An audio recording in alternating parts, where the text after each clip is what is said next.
and welcome to The Black Unconscious, a mental health podcast about living, coping, and thriving while Black. I'm Raquel Martin, a PhD candidate in medical and clinical psychology. And I'm Dr. Justin Hopkins, a licensed clinical psychologist. This podcast is not meant to be a substitute for a therapeutic relationship with a licensed therapist. Thank you for tuning in, and we hope you enjoy the show.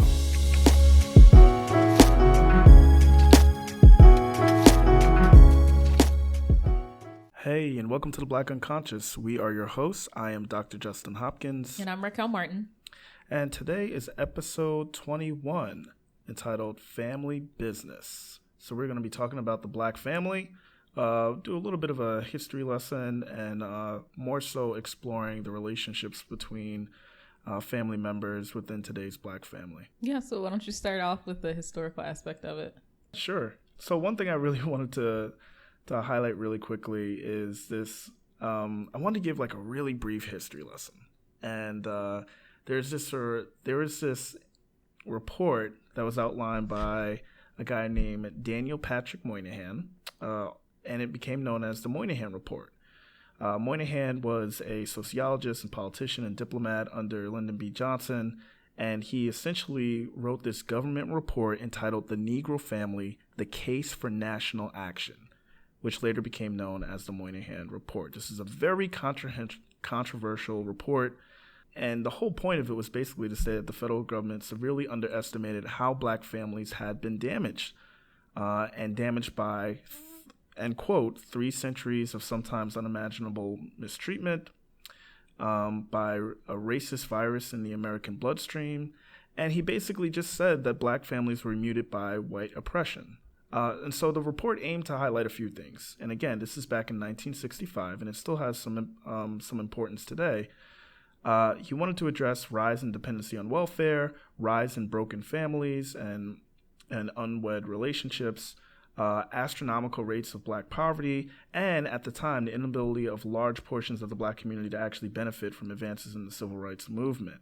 Now, originally, a lot of these issues were thought to be caused by a lack of jobs. But at the time, Black male employment was actually on the rise. So Moynihan actually insisted that, and this is how he may have gotten into some trouble, but he insisted that in a lot of these poverty-stricken Black families, there were self-destructive behaviors that were an adjustment to the oppression that was inflicted upon us for centuries of subjugation, so on and so forth, from slavery to Jim Crow. Now, of course, a Black man named E. Franklin Frazier, another sociologist, has said this 30 years prior, but Moynihan was the one who is pretty much given a lot of the credit for coming up with these ideas. Yeah, and what race is Moynihan? Moynihan was a white guy. Yeah, so just to put this into perspective, this is a white guy, and I'm not saying this isn't possible. My concern is when individuals mention, specifically with the Black community, like broken families, and they're saying broken because if you're looking at something such as like census data, which is what a lot of people use, they look at marriages. And I don't think a marriage makes a family whole. So I always have an issue when like that kind of, I think at one point, I think it was mentioned as like unwed families. And I just don't think families become whole just when the parents become married. Because just a lot of families stay together and they like think that they're staying together for the children. And the thing that increases the amount of issues with families or children in particular is not divorce, it's actually conflict. So yes, I just have an issue. I always have an issue when people, they're like, oh, well, you're not married. And it's like, okay, but we are perfectly happy. And plus, although I'm happily married, I'm also well aware that like, one, that's, my desire to be married. It's like love and all that other crap. But it's also like a financial thing as well. Like some people don't really join finances until they're married. So some people in this day and age, I know a couple whose finances are joined, everyone knows about each other's property, live together, all that other stuff, and they're not married. And if they were married, the only thing that would be different isn't even their names, because she's not going to change her name. So there would be nothing different if they got married. And I see that it seems like that's happening a lot, but I don't want it to see like when stating that in the whole report is always a concern for me, because I mean, getting married may not be the biggest priority, especially for any family, maybe in particular with the Black family, if they have other stuff to worry about, and if everything's working out fine, like why? Yeah, I agree with you. And I think that highlights a bias in this report, in that Moynihan, he really thought about the family as being man and woman, and the man being the head of the household, and there was some misogynistic rhetoric within his within his dialogue, and he felt like black families were matriarchal because black men have been subjugated so much, and what we really know is that most black families are egalitarian and there are shared responsibilities, and there's often a mutual respect across the sexes from mom and dad, and so I think you really pick up on a bias here in this report. He came in and was hoping that he could do some good by advocating for certain governmental programs to help black families, and he connected some of the difficulties within black families to white oppression. But what actually happened is through the media coverage and the overall reaction to the report is that everyone pretty much received it as Moynihan exposing the brokenness and the pathology within the black family. And he essentially, and it was thought of and received as him essentially framing black families as uniquely pathological. And I think one of his mistakes was talking about poverty as a uniquely black issue, and he had kind of an elitist tone in terms of talking about ghettos and folks struggling with poverty, and I think that further gave credence to this misinterpretation of what he was trying to do. So, yeah, he was also speaking from a place of privilege. It's really easy to talk about this when he's a New York senator. He was. So there's that. And then especially when people, and this is one of the reasons I've always like hated the word ghetto, because I think when people say it, they always think that they're attributing it to like black people. So like poverty and stuff like that. But the first ghettos weren't even black. Like if there's any, I can't remember if the Jewish ghettos came first or the Irish ghettos came first. I'm pretty sure the Jewish ones were first. Oh, okay. But they're not even, it's just annoying. So I've always hated that word, because when people say ghetto, I think it's really just a way to like circumvent saying just like black or urbane or like broken or rigged or something like that. And the first ghettos weren't even black. It's like when people say welfare. But they really mean like black people, but we're not even the majority on welfare. Like, but we're not the majority of anything except for prison. Right. Or when they say like urban, and they really just they can't just say like just put some more black people in it. Like it's just like a cold word, and it's just always irritated me. Like I can't. And I've actually approached someone about this, and they're like, "Oh, I don't mean it that way." And I was like, "Oh, okay, God, how do you mean it?" It's like, "Oh, it's just low budget," or it just doesn't. It's never like, it's one of those words. I don't think we've had a word in a while that like always irritated me, but the word ghetto always irritates me. It's not even used right. No. We don't even. Especially in today's age. I mean, I don't even know if it's an appropriate word to use anymore. I feel like it's become kind of toxic. I don't know. I don't see people even like using that anymore. They might say ratchet. I do like ratchet because I think it's very fitting, but that's just because I just like that word, though. But the only way I could see you using the word ghetto accurately is if you're actually talking about ghettos, if we're talking about neighborhoods. Yeah. And like not even like in the sense of like like the ghettos in terms of like they were actual neighborhoods where they put individuals in that neighborhood and like restricted them to that area. Like it was just another way of segregation. So it's not like there's a historical context to the word ghettos. So and I don't think many people know it, so I just always it just always irritates me. Well, I think it's interesting, right? We see a lot of things become distorted in public perception, and the use of the word ghetto has been one. The Moynihan Report has been another one, and I think in general when we talk about black families, we always come in looking at it within this like deficit model, like always looking at what is wrong. So even though in this report, like his intention was to tie the troubles of black folks to the centuries of oppression that we've had under the hand of white folks in this country, what actually came out is folks just condemning black folks for perceived failures on their part. And three things made that easy to believe, that distorted view. Like at the time of the report, again, 1965, like a week earlier, there were riots in Los Angeles for about 6 days because of the arrest of someone by the name of Marquette Fry. an African-American man. He had a drunk driving arrest, and there were a lot of questions around it, and it resulted in rioting for 6 days. 34 people were hurt, 1,000 more people were injured. So crime was also on the rise at the time. And also the people who read newspapers and watched the news and were basically pointing out all these issues in the black family didn't read the actual report where Moynihan connected it to black oppression. So here we are, we're seeing basically the development of how society has constantly blamed black families for things that have been troubling throughout our development in this country without tying it to the things that have oppressed us in the first place and our genesis here. And again, it happened with this particular report. And so what basically pervaded the American thought at the time was that black families were their own worst enemies. We were left to fend for ourselves, and crime continued to rise, and poverty continued to plague many of our families. And how did America respond? Well, in the 70s and 80s, we had the development of the prison industrial complex and mass incarceration. From the mid-70s to the mid-80s, our incarceration rate doubled. From the mid-80s to the mid-90s, it doubled again, and then it kept going higher. And so from 1970 until today, our prison population has increased sevenfold, from 300,000 people to 2.2 million.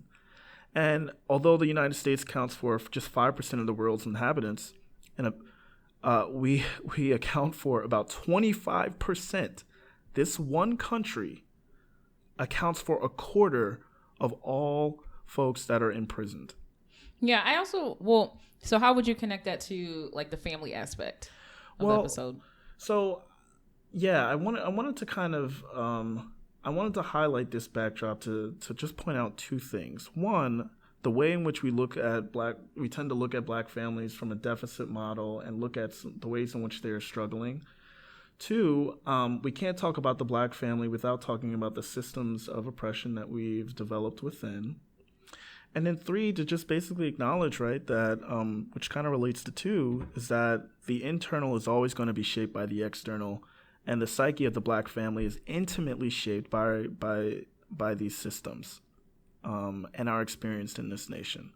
So, for example, I think how we learn to love one another, how we learn to parent, the concerns that parents have for their children, and the way that parental and child relationships develop, I think they're all shaped by the concerns, by first, the duty that parents have to raise their children and protect their children, but also to be concerned for their children and to foster a healthy racial identity, to prepare them to navigate the obstacles that are faced by ethnic minorities, and also to manage their while also managing their own experience of racial discrimination. So black parents, I think, they take on the same developmental task of all parents, but yet they also have these additional responsibilities in light of the place of the black family in this country.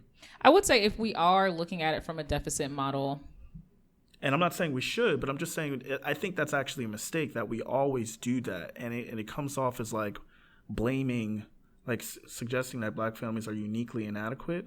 And I think we have to look at like some of the things we have to look at why there are certain things that black families tend to struggle with. Yeah, I think you can do that by also looking at it within the deficit model, though. It would just be the extra research would be providing justification for the deficit. So instead of stating like there are less black men in the home, like or I don't know, or less black women in the home, it would be a statement that was like due to the effects of systematic racism and the mass incarceration of black men, there are less. But you're still looking at the deficit, right? You're just explaining that's a good point, why it is there, which also connects to the family aspect, because when if you are in a home with less males or like with less male parental figures, and the way that you rear the children in the household could be different, because if there's less than one person, if you're raising in a single parent household, it's more difficult. You have less resources, you have less money coming in but more money going out because you still have to take care of children. You have to work more, so you may not be present as much. Like, it is a deficit, but I understand like not wanting to state it solely with the Black family, because I think it's a deficit in all families. Like, Yeah, I mean, right. I think the report made it seem like, the Black family has pathological issues, but families have pathological issues. Like, Yeah. families are nuts. Like, everybody's family has its own, like, form of crazy. Like, Thanksgiving just Yes. passed. I'm sure if they brought friends home, everyone had to give that disclaimer. So, like, yo, just FYI, like, so-and-so is tripping. Right. So-and-so's going to try to hit on you. And so-and-so's mad racist. Just the FYI, just letting you know, like, just Right. stay away from uncle and aunt, whatever. Right. That's just what it is. Like, everybody's family has their own pathological thing. And at this point, you just, like, laugh at it and give your friends disclaimers when they come over. Like, yeah. So, Yeah, I do think every single family has its own unique psychology. yeah, they're Right. if I could use the word insane, like, most families are insane in some way because everyone has their own Yeah. idiosyncrasies. Everyone's has, like, sacrifices they made for the younger ones that they always want to remind you of, or stuff that they haven't processed, so their kids haven't processed it, or stuff that they haven't processed but their kids have, so their kids look at them like, oh, I've been going to therapy for years and I've realized that you have issues and I've been working to get rid of them, but now every time I engage with you, it's exhausting. Mm-hmm. Or rude family members who greet you by saying you put on weight. And, it's just like there's always, and during the holidays, because we're in the holiday time, during the holidays, Right. it's really, really bad. Like, some people look forward to holidays, but some people don't. And it could be because their family members are awful. They have conflict with their family members, or they may not have anywhere to go. So since we're in, like, the midst of holiday season and a lot of people like going home for family holidays, a lot of people don't. I think I would say it's equal amount. Yeah, I also think, and we've kind of talked about this once before, perhaps when we were talking about romantic relationships, but there are these, like, unspoken agreements that people have with one another.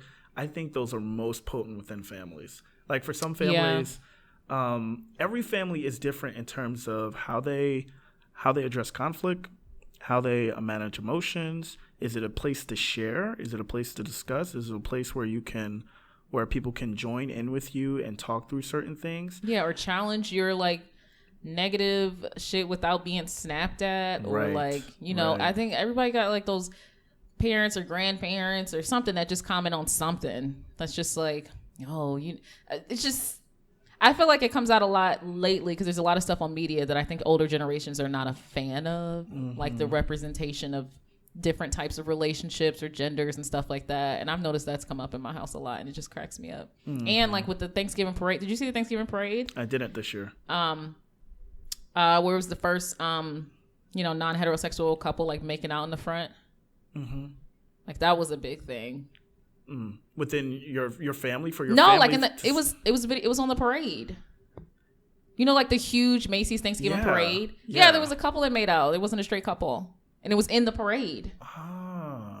You didn't hear there was, like, a huge backlash with that. It's such a big deal. Yeah. Oh my God, people were tripping. Wow.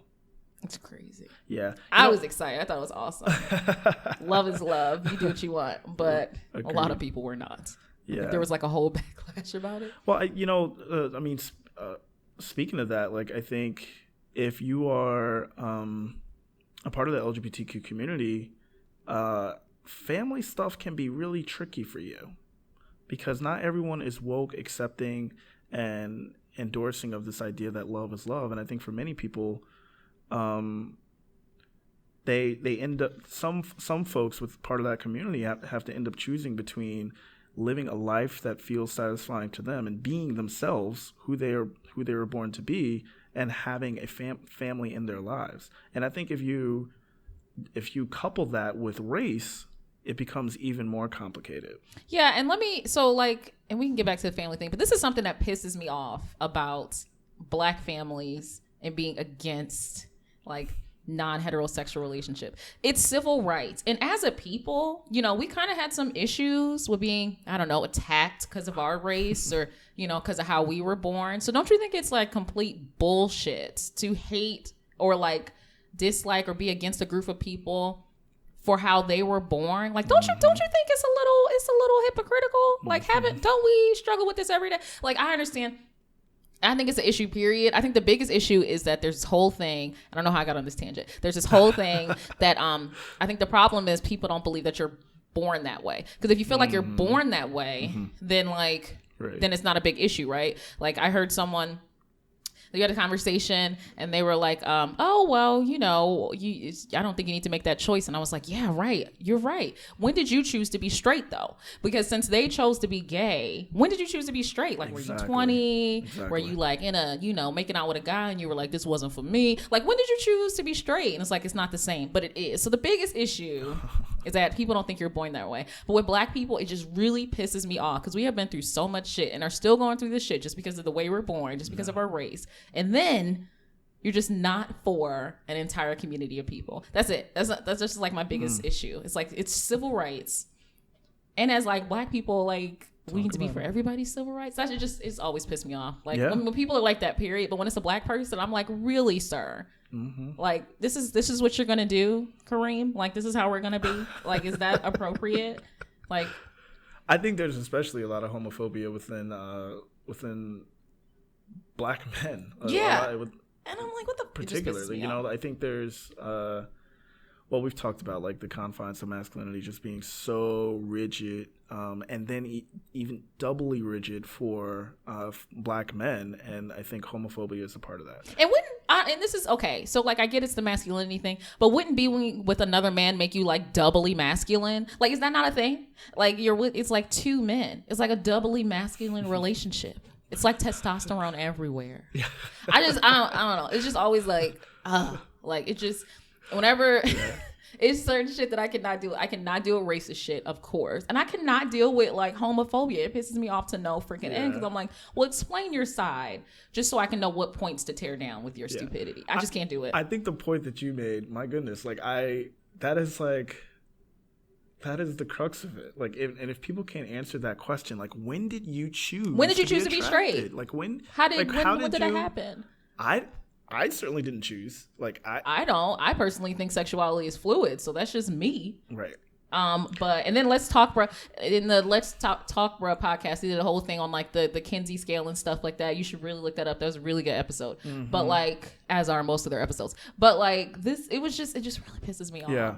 Well, you know, so like going back though, right? I think there is something about. I'm sorry. No. I think it's connected.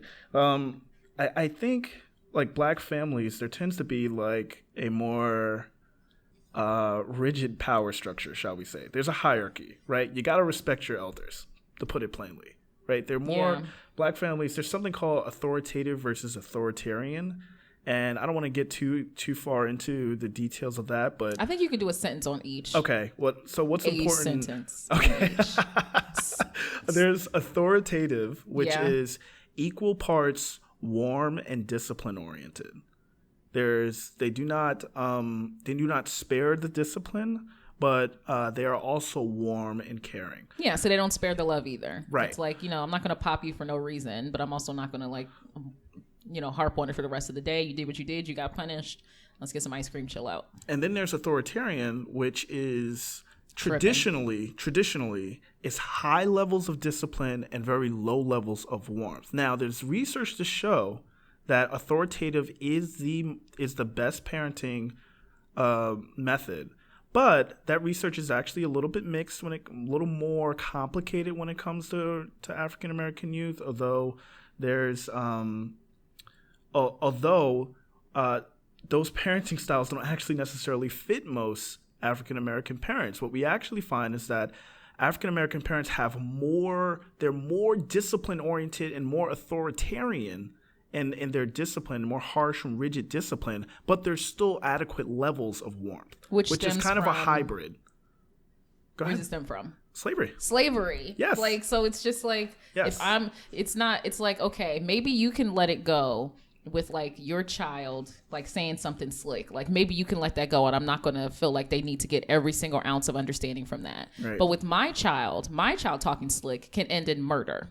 Yes. So yes. I really need you to understand. Yeah. And I don't know if and I really need you to understand it. I don't think talking is going to help. So I really feel like this needs to be like, some people feel like they need to beat it into you that like this will end in your life. And I would rather me pop your behind and see you the next day than me have a conversation with you about it and then you end up dead. Right. Like that's what happened to, and it's absolutely.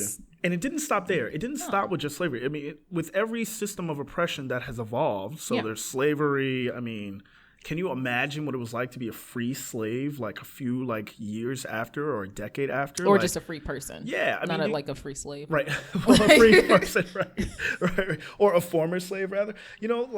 But it continued throughout the years. Emmett Jim Till. Crow, the Civil Rights Movement. There was, of course, Emmett Till. There's mass incarceration now. So there's systems of oppression. So African-American parents, again, tasked with doing all the things that parents do in terms of keeping their children safe and raising them well and giving them the things that they need, but also there's the part of racial identity and the real threats around race. Yeah, I think this is why in some families, because we were talking about not being accepted due to sexual orientation, I think this is why some families are very big on, and I don't think it's just us who do it, but very big on same race relationships.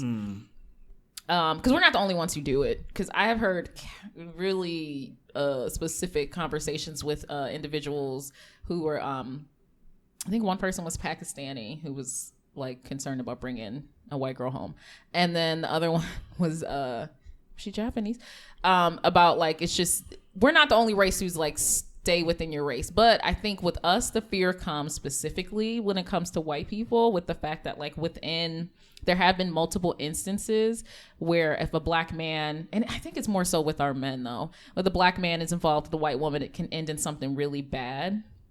And not even involved. Emmett Till, he didn't even do anything wrong, even though I'm not gonna she's still in, she's still alive and well, and she's not in jail. And I think someone made a comment about the fact that, because she admitted that she lied. She did. Someone made a comment about the fact that her age means that she shouldn't have to be in jail. But I'm pretty sure Bill Cosby is going to jail. Mm-hmm. So just putting that out there.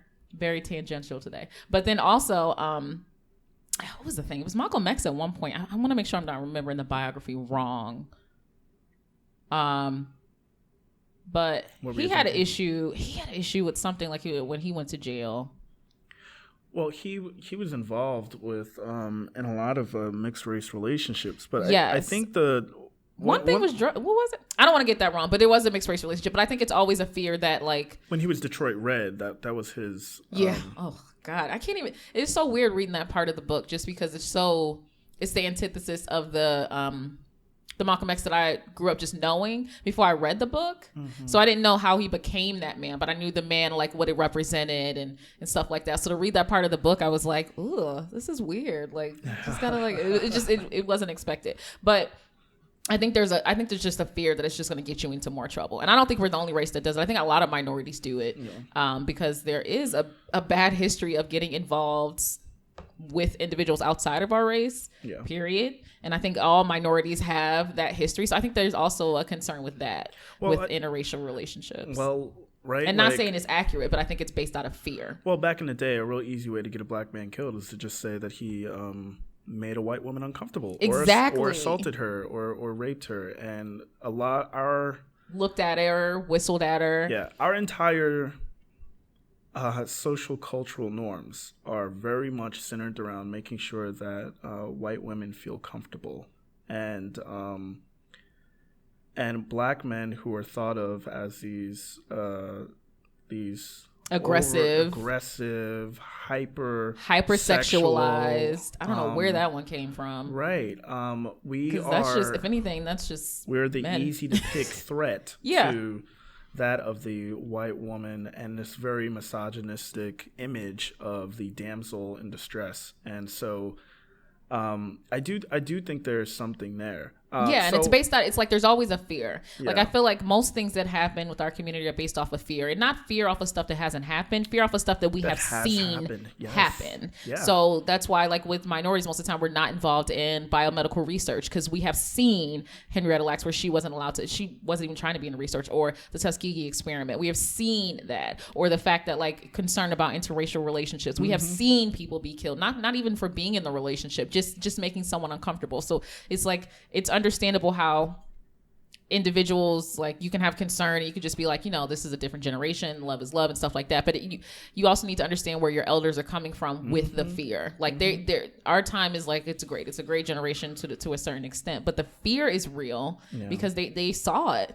Like, that's why it's very difficult for them to wrap their heads around it. No, I'm not saying it's right, but I'm just saying there's justification for it. And I think the Black community is amazing, but there's so much fear, rightfully so. Yes. Like, there's so much that's been taken away from us. I think there's always a concern that something's going to be taken away from us again. And we see that come out with families and with parenting, right? Like, again, we know from the research, right, that like Black parents are more likely than white parents to assert their authority and to utilize corporal punishment, physical punishment, which I'll make a comment on a little bit later. And we also know that African American parents tend to use strict discipline, as we were saying earlier. And really, again, like, it's this idea that if we do not discipline our children, teach them how to respect, show deference, and appreciate those who are older than them, then the world is going to be way harsher to them than we will ever be, and it could result in them losing their life. Yeah. A really, really good example, self-disclosure here. I will always demarcate when I self-disclose. What does that mean? It will be what? sought. You will always demarcate. Like, just acknowledge, note. Thank you. So I don't get... I do not self-disclose often, so I just want to I just highlight it. You've been significantly increasing on that aspect. Well, thank you. I've been doing a little bit here and there within my comfort zone and a little bit outside of, so I will take that compliment. So for one example though is there were a lot of things for myself as a kid that I was not allowed to do, and one of them is like I could not own any guns. Toy guns. Me either. Oh my God. I couldn't own any toy guns. My mom played no games with that shit. Not one. Not one. It couldn't even be an action figure with like a toy gun and a tank. Like, I could not have any toy gun. And we know a few years prior, Tamir Rice at the age of 12 was killed in a playground because he had a toy gun in his hand. You can also be killed if you have a licensed and registered gun. So basically, it's just there. I mean, the Second Amendment does not apply to Black folks. No, and none of those amendments were meant to apply to us. Like, maybe the amendments written by like a bunch of slave owners aren't applicable to us. Like, I never thought that was meant to protect us because they weren't made with us. Right. Hell no. Right. I wasn't allowed to have them either. So, but I do think, like, because of this, right, and again, and this is part of why I wanted to, like, just give that brief little history lesson about the Moynihan Report, because there are all these, like, things that Black families have been having to deal with on the outside. And so the way that we try to, like, protect ourselves and keep ourselves going, I mean, first of all, it is a damn miracle that there are still African Americans today. Can we just like say that? Like, it's a damn miracle that our families still exist at all, that we exist, that our race even exists is a freaking miracle and a testament to how resilient we are. But part of us being resilient is adapting to our surroundings. And one of those things is Black parents emphasizing obedience, and obedience being emphasized in families so that we can protect our youth so that they can actually freaking live. Yeah, I always have a fear. I have a little brother. He is turning 15 in January, but he might as well be turning like 20 something because he's basically like a grown man. But he would forget his key at home all the time. And instead of like waiting for a neighbor or something like that, he would climb in the back window. Yeah, I remember you sharing this. Yeah, man. And my mom told him like to stop, and we have told him to stop. And then he did it again. And I just remember feeling like so scared. Like, I don't remember last time I was just so scared because he's just my baby. Yeah. So we were talking about it for like the third time, and I just started crying. And I was just like, please just stop doing this. Like, I really just like, you don't understand. Like, I have a genuine fear that someone is going to kill you. And I was like, it's just because of the fact that you're climbing into a house. You're a Black boy climbing into a house. And like, I just was just like crying. And I don't know if they, like, that's what really like got it. He still forgets his key. He just doesn't. I think he doesn't like, he'll just wait at the door or something like that. But it was just like, there's just a huge fear. Like, one time we were at my complex. I used to live in Rockville Town Center, which is like right near the police station. And I forgot something in the house, so I asked him to grab it for me. And he like ran, he went to the house, he went to the apartment to get it. And then he ran across the street with it like in his hand. I think it was like a bag or something. And it scared the crap out of me. Because in my mind, as soon as I saw him, I didn't see him at first. I just saw some random black boy run. And I was like, what the freak? Who's parent? And I was like, oh my God, it's my brother. And it's like, you know, it's hard because you don't want to. I always say like break the glass ceiling. People see that as a positive thing, but I never saw breaking the glass ceiling as a positive because you're going through the ceiling and glass is falling down and it's shattering on everyone like that. So I never understood how that was a positive concept. So when I say break the glass ceiling, I mean like it's mad negative. I never want to like have my brother be fearful, like so fearful that he doesn't exist. But I also don't want him to be dumb. Like sometimes he just does not process the seriousness of things.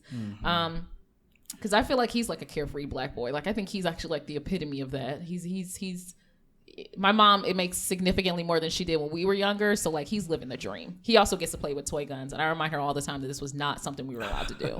So, you know, and I know you're listening. So I'm still mad about this. Because I love video games. You know how hard it is to play a video game without shooting? Like it was just so dumb. But like I don't want to, you know, make it difficult for him to grow up. But I also like just always have this fear. Like every time my mom tells me about some stupid shit that my brother, who I love so much, has done, I just like it's like a feeling in like the pit of my chest and I'm just like, oh my God, I'm just so afraid that like something was really seriously going to happen to him. So I don't know. I can't imagine. I used to think parents used to be tripping, but I can't imagine how parents deal with it because you created a whole person. Your whole entire job is just to keep this person safe. Yeah. And like, and that is way harder so hard when your child is black. Because kids are just so stupid. Like, I mean, when I think of like, we just don't have any sense. And it's developmentally appropriate, right? Like you're not supposed to have any sense. A lot of people think you're an adult when you turn 18. Your prefrontal cortex, which is like primary like decision making and stuff, doesn't even stop developing until you're 25. So you really don't know what you're doing with your life until you're 25. Right. So 18 is not a thing. But like I just can't imagine. Like I have this fear only for my little brother, my little sister too, but she got more sense. My little brother, because he's just, I've seen when you see someone since they're a baby, it's like it's insane. It would be like with your nephew. It's just like, please, you just freak out. So I'm like, parents, that's why I like doing family therapy, because with parents I'm just like, man, it's crazy. I know it's hard. They're fearful all the time and they show it in a different way. Yeah. Some people, like within our community, you show your fear and how and wanting to protect your child, but some people just woof their kids' ass all the time. It's just like, stop. Like some people it is detrimental because they have their own deep-seated anger issues and they don't know how to act appropriately. I don't think corporal punishment is ever appropriate. But there's so many things that are just rooted in fear and trauma within our community that of course they come out in our parenting. Like of course they come out and it's a whole generational thing. Right. And it's just like with I don't know, everyone deals with it differently. My brother is like talking to him more, or because I just don't believe in corporal punishment, so I'll never like hopefully never have to do it. I'm sure there's going to be a time. And again, by that we mean physical, like beating your kids. No, I don't believe in because I don't think it does anything. It doesn't. But I don't know. It doesn't work. And as someone who knows like the research on it, corporal punishment does not work. It just really makes your kid like trip and be worse. And then you feel awful after it. It's just dumb. Right. And so and this is science. Like I'm breaking it down, but this is legit science. There's multiple research. I think there was just a recent article. It doesn't work, guys. It doesn't work. And then you'll say, oh, it worked on me. Did it though? Because I'm sure you got some shit you're going through too. That like, how's your relationship with your parent? Awful. Right. Yeah, it's probably because they kicked your ass when you were young, and you're just like, it doesn't work. It doesn't. So yeah. Stop. So I think you really, really, really hit the nail on the head when you talked about how fear, whether spoken, unspoken, acknowledged or not, is a part of the Black family. And not just fear about like it's more than just the fear that of keeping a child safe and what like other families have to do. Like white families, of course, you're tasked with keeping your child safe, providing for them.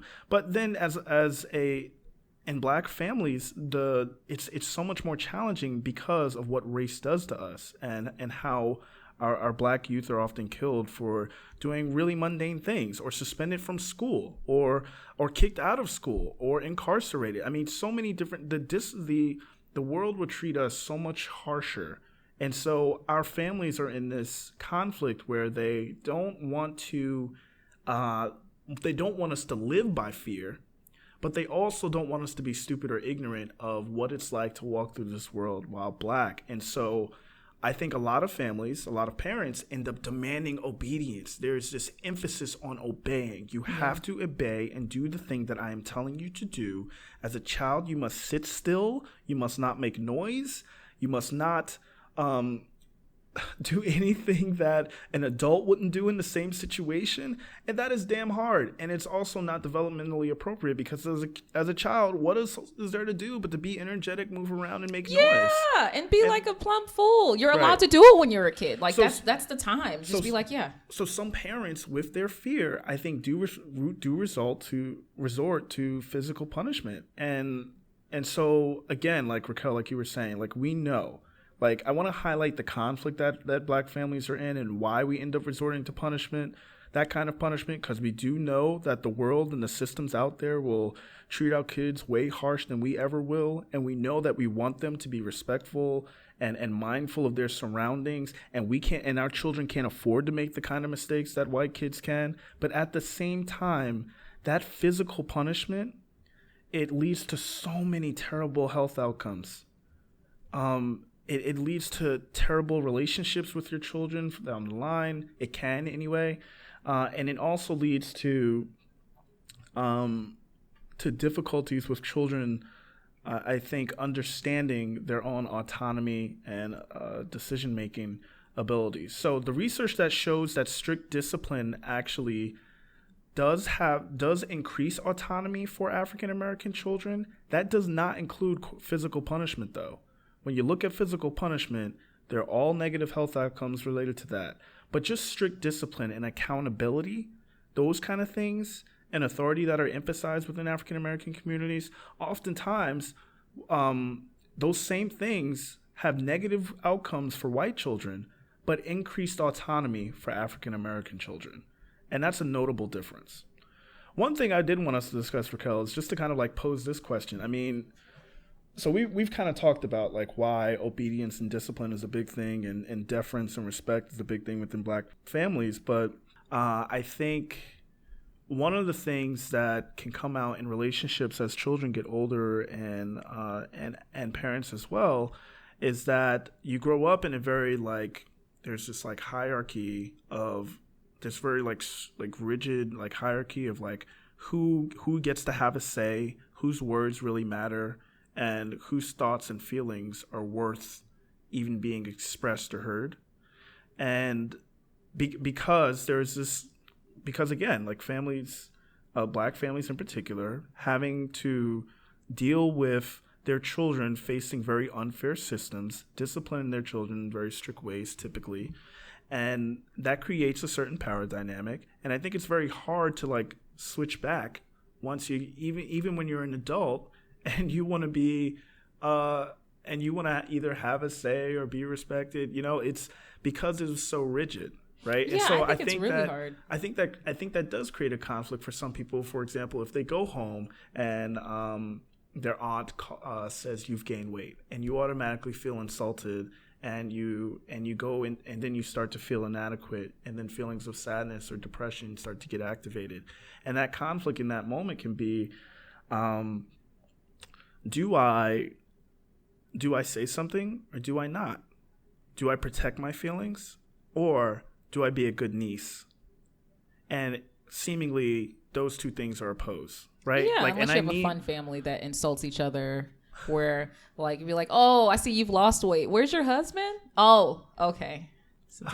That's what we're gonna do now, since it's your ex-husband. Like a lot of families are like that. Like that's why.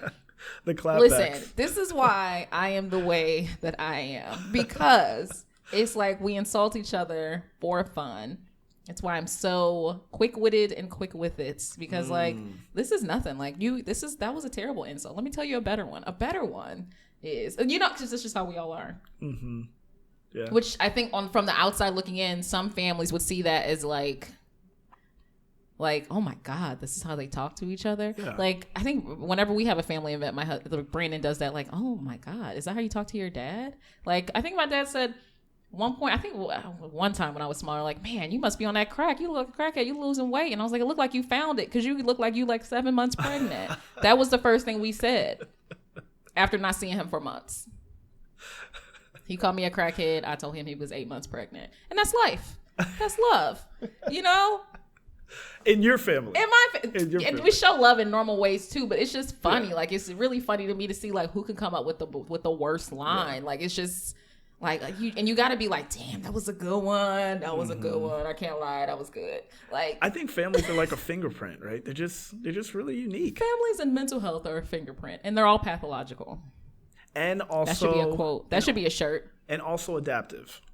Yes, but also maladaptive. Well, yeah, also maladaptive. They all have a function. That's why I don't like the term dysfunctional, like when it comes to family, because everything has a function. Like there's a reason for all of it. Even if your child's having a tantrum and you're like, oh, this is dysfunctional. It's not, because when they have a tantrum, you pay attention to them, you listen to them. Even if you're shouting at them, that's showing them some kind of attention. So that's the function of it, right? Even if like, oh, the parent is beating them and we don't understand why they're beating them. There's a function. You want them to stop doing it. You have a fear. The function is you're trying to protect them. And in family therapy, like with functional family therapy, we think of it as like the noble intention. Like, what is the noble intention behind all of the basically bad shit that you're doing? You and your parents are arguing.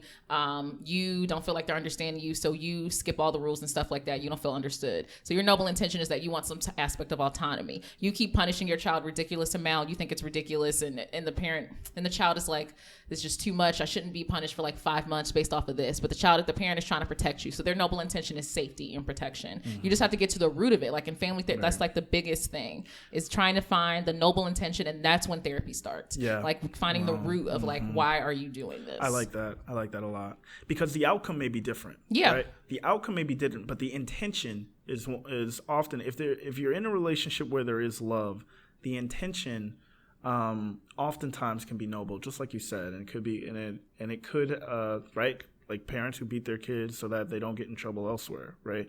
But the outcome is then another one that the impact of that, right, is what you also have to process within families. Yeah, I also don't want it to be misconceived that like it's always like people who engage in corporal punishment, it's always based off of fear of protection, because I have worked with individuals who genuinely have some like negative intent with it, and displace their anger on their child, and it is detrimental. Yeah. And like, plus also there's state law, so like there's a reason why when it comes to filing child protective services report, which I've had to do, like there are justifications for the report.